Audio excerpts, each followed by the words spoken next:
Luto na po ang ating ginataang papaya na may bagungon. Sana all makauwi.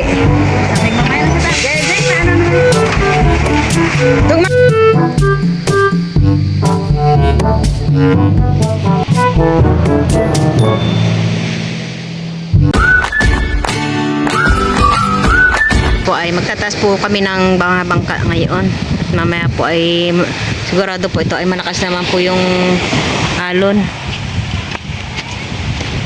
Patilipat lang po itong isang bangka.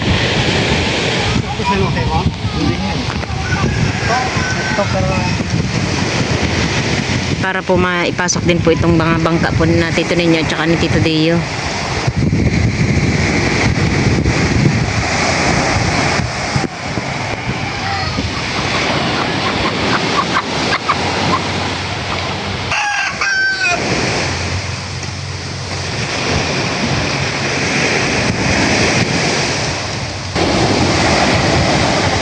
Yan po at nangingitim po yung kaulapan.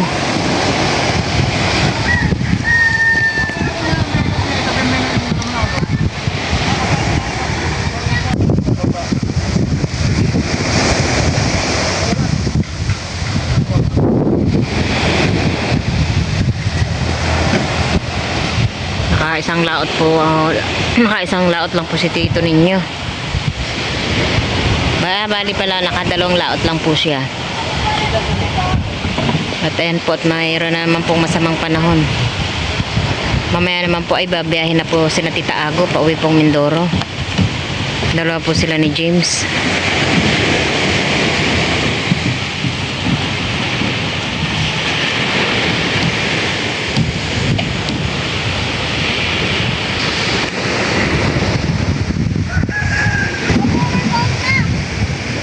Doon pa medyo inorong pa po yung bangka po ni Tito Deo at gawa po ng siguro po dito banda ay aabot pa po yung alon.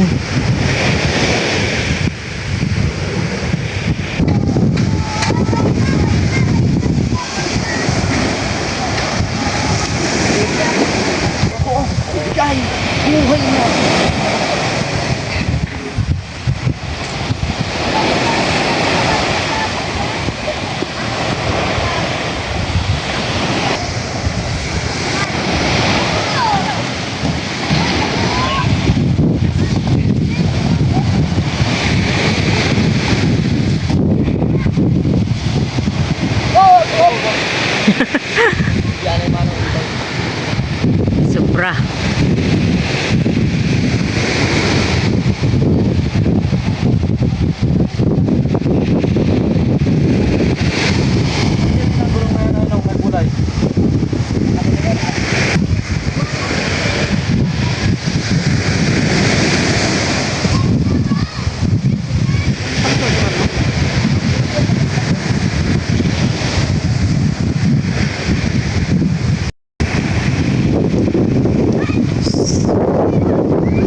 Naitaas na po yung mga bangka.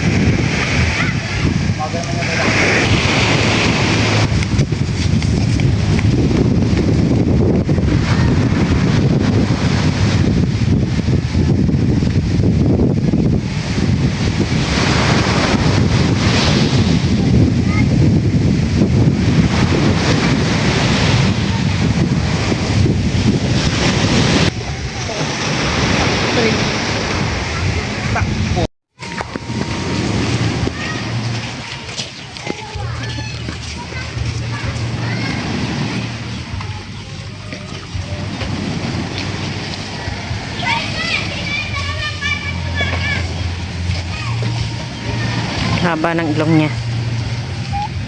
Lalaki yata ito eh. Yung babae na ganito ay nangahabol. Lalo pagka may mga itlog na.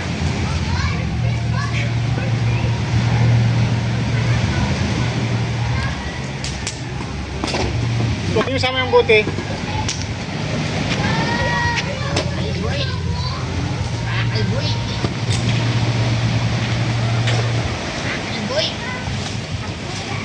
Ayan po, at usog-usog po muna itong malaki. Sinahon niya yung apoy.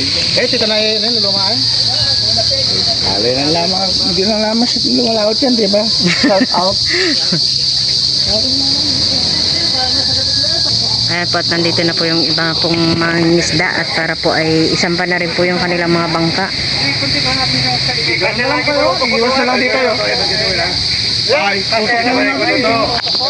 Bantu natin ito, yung kay tutok na lang. Tutok natin yung kabinte. Kunti lang, ito step lang. Linis ako kanina eh. Ay, kahapon eh. Ayan po at babanda po muna uli itong bangka po ni Tito Deo at gawa po ng marami pong bangka ang isasampa.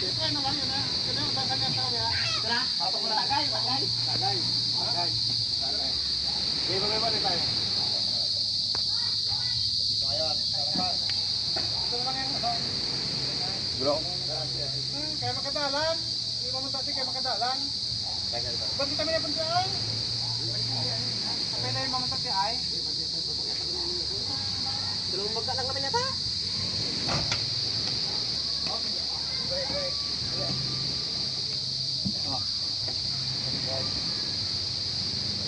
Nangingitim na ang langit.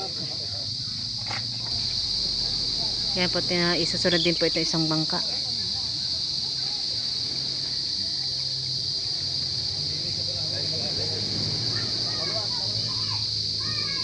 Yeah, tayo sulog ko yung bulok.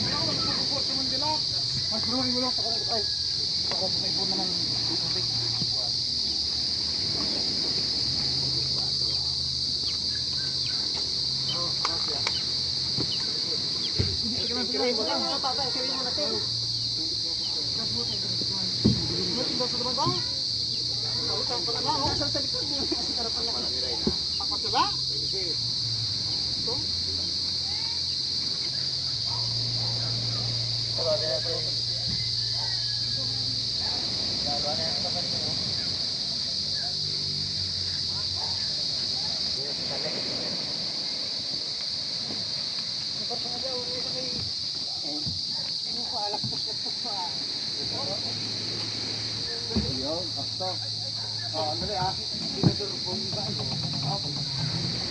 Sakto po ay nasa lubong po namin yun sila at para may ayos din po yung kanilang mga bangka. Si Namanong naman at saka si Namiko at saka si Totoy ay eksakto po ay nakauwi na rin po sila.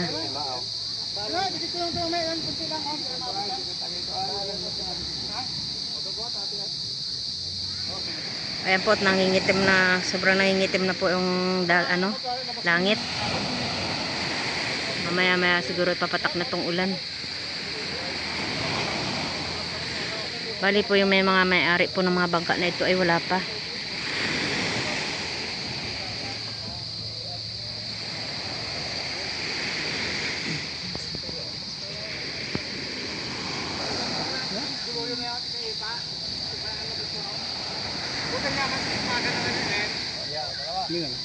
Oh yeah, ay man.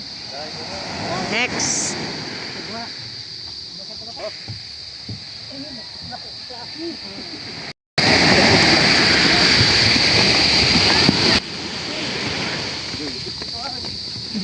Okay, nagbuhat ako ng dasal.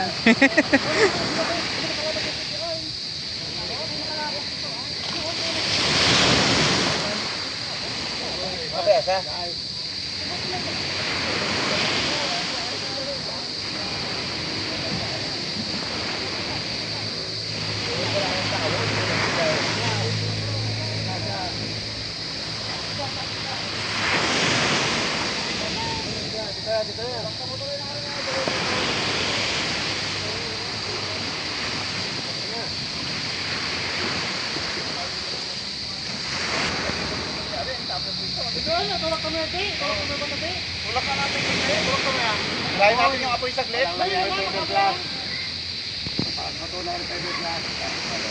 Maabutan pa yata tayo ng ulan. Wala pa po yung ibang mga may-ari nitong bangka.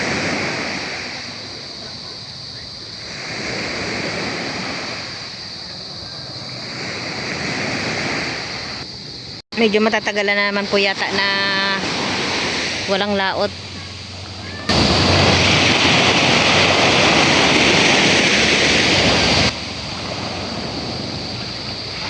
Ayan Tapos po dun sa laot ay sobrang itim na po doon.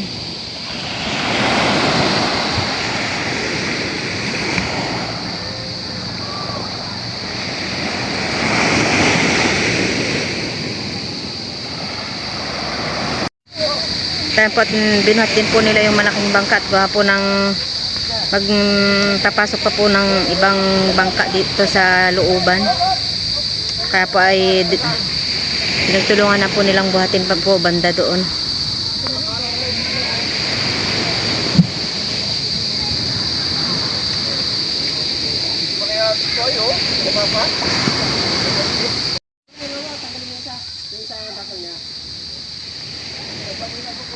Kaya po nag-uumpisa na rin pong umulan.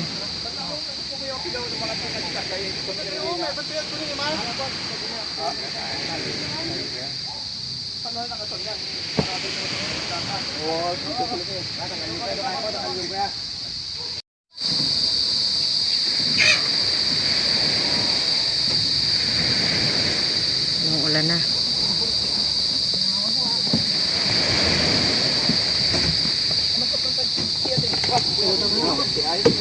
Dalang tawo. Tagal, oh, gulong.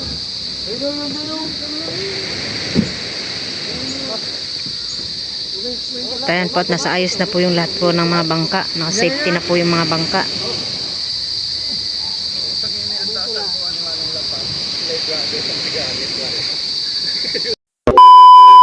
Ayan po, ako po ay magagata po ng papaya. Ito po yung ating papaya. Niwa-hiwa ko lang po ng maninipis.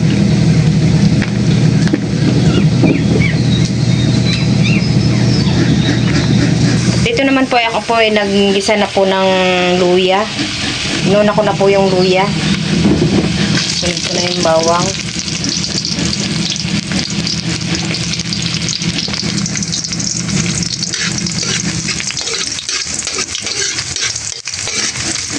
Inuna ko lang po yung luya at gawa po ng para mas mabango po yung ating ginataan. Si Miko naman po doon sa loob ay nagkukudkod po ng nyug.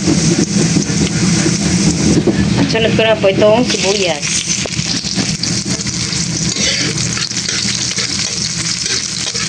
Ang inahalo ko po dito ay ang bagoong. Yan po ay ginisa ko na. Yan po ay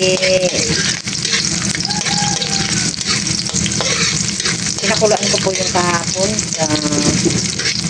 Yan po ay ayan po natin ang ayan po ngayon ay gagataan po natin. Kaya na po natin itong bagungon.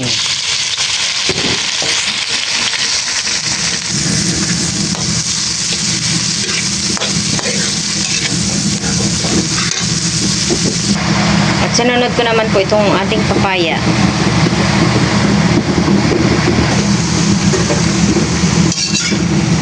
Lalambutin lang po natin itong papaya bago natin ilalagay yung ating gata. Bali, pupurong gata ko na lang po yun. Lalambutin na lang po natin sa sarili niyan katas. At ayan po at luto na po yung ating ginataang papaya na may bagungon. Sarap-sarap. Yung masakit ako. Ano yung bigay doon? Tayo po, nandito po kami sa karsada at inatid po namin si James at saka si Tita Ago at ngayon po ang biyahe po nila ng pauwi po ng Mindoro. Tayo po yan po yung mga dala nila. Bali po ako hindi na po nadagdagan po yung pinadala kong isda at gawa po na hindi na po nakalaot si Tito Ninyo. Gawa po ng mayroon naman pong bagyo. James, ayos pormahan na. Suot na yung bag ah. Patingin nga. Tingin ang bag mo. Aba. Bagay ah. Bali po, nag-abang na po kami ng mag-aalas 8 at nakadaan na po yung papuntang Cubao ng alas 8. Nakakaingit naman. Sana all nakauwi. Tayo po kasama din po namin si Tutoy at si Miko. Dito ninyo po ay gumagawa po ng pain sa bahay. Yan po at umuulan.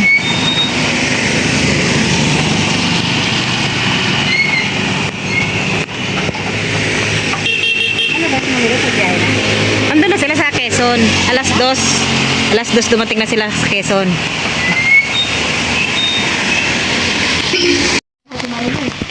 Sa Mindoro? Nakakatakot ngayon magbiyahe.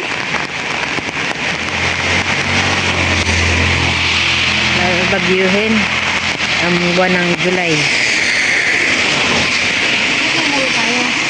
O di ba malakas nung umuwi tayo? Halos hindi ka na nakatayo din sa upuan.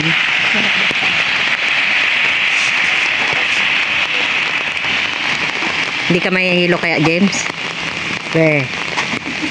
Baka sabi mo lang yan ngayon, ha? Baka mamaya, pag-akyat po pa lang sa Victory, mama, nahihilo na ako.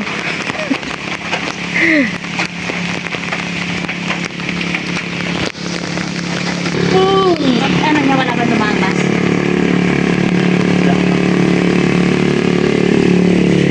Sunod na lang ako sa 27.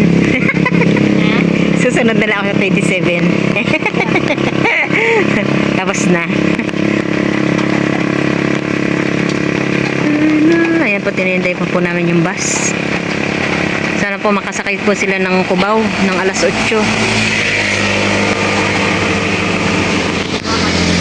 Ayan po at may ano na. Pasay, pwede na yan?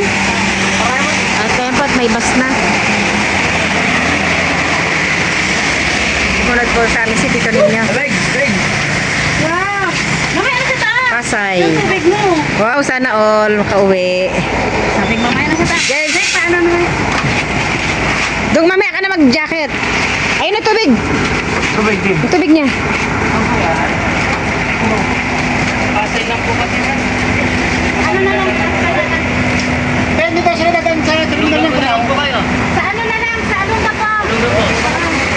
Ayan po at magta-transfer na lang po sila ng Olongapo at para po ay masakyan po nila ay Cubao. Ingat! Bye!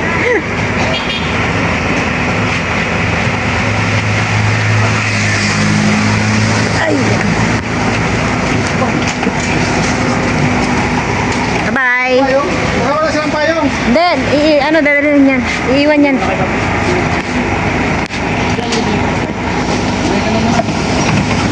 Yan ha. Okay.